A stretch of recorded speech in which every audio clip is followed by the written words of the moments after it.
Video games. They are everywhere in today's society. From the latest handheld devices to actual consoles that we can play on, we as a society have access to play video games whenever and wherever we want. However, because video games have become so popular, they are now the new scapegoat for the media and parents to blame. And with video games now more accessible than ever, many people are trying to ban all violent content that can possibly come out in video games.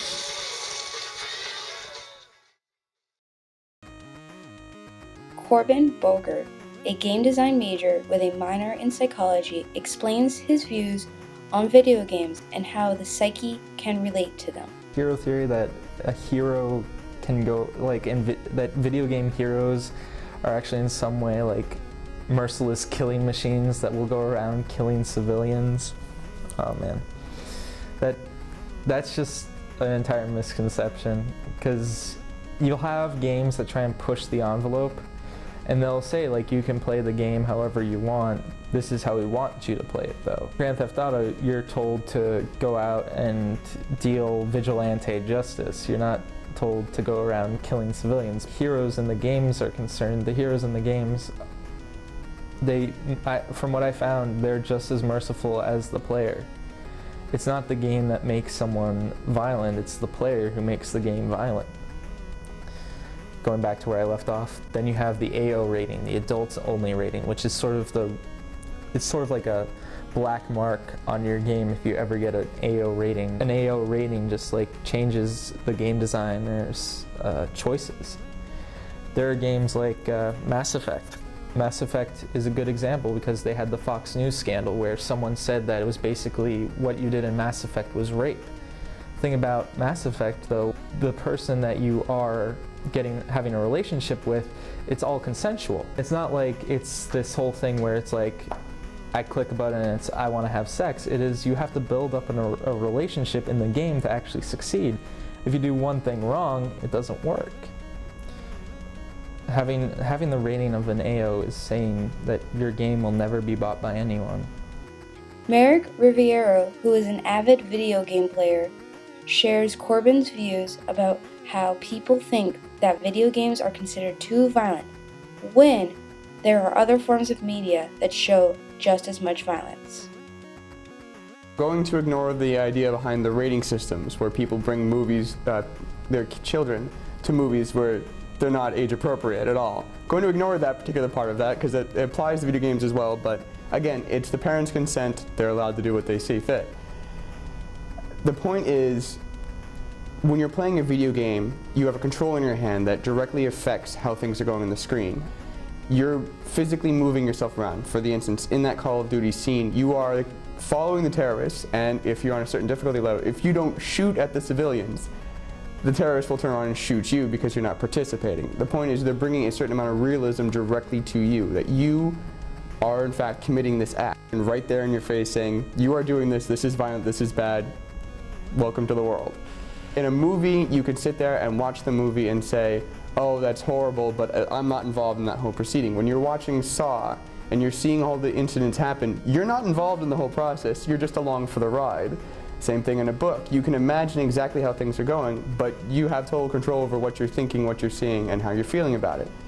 In a game, you're playing the game. You are involved in the process and moving your character around, but you are participating in what the game is showing you. So you are making a decision, oh, if this guy is shooting at me, I could run, but then nothing would get accomplished in the game, and my goal of the game at this point is to shoot the person so that I may proceed.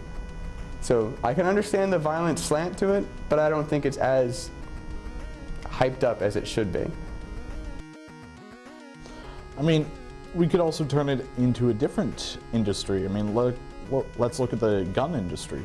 I mean, is it fair to put blame on, say, Colt Firearms if one of their firearms was used in a murder?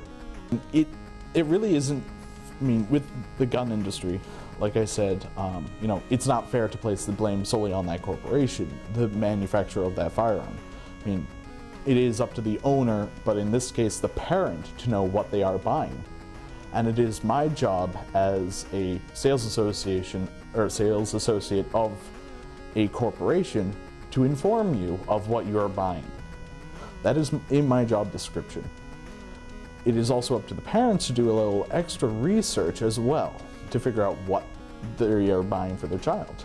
I mean, I've asked parents, this game is rated M, and most of the parents are like, yeah, they've seen worse on TV. And I'm standing there, and I said, but this game has blood, gore, intense violence. Oh yeah, they've seen it. Drugs, sex. You didn't tell me there was sex.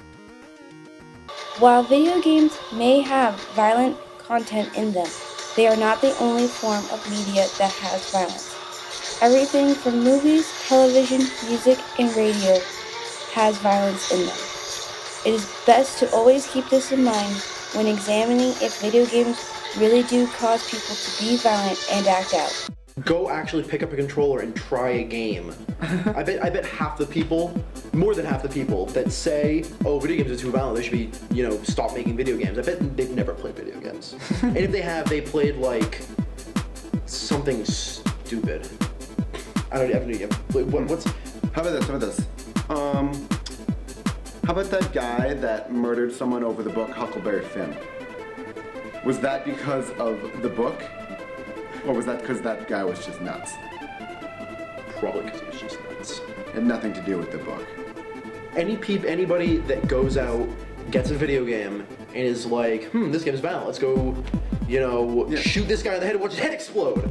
Like They're crazy to begin with. It's not the video games. Any two people can pick up a controller and play a game and take two completely different ideas away from it. That doesn't mean that one of them is right or not, that's just how they view the game. If you don't like it, be my guest, don't play it again, but I'll be damned if you try and take it away from me if I enjoy it. I'm not being influenced by it, I'm playing it because I enjoy it. The game was made to have fun, I'm having fun.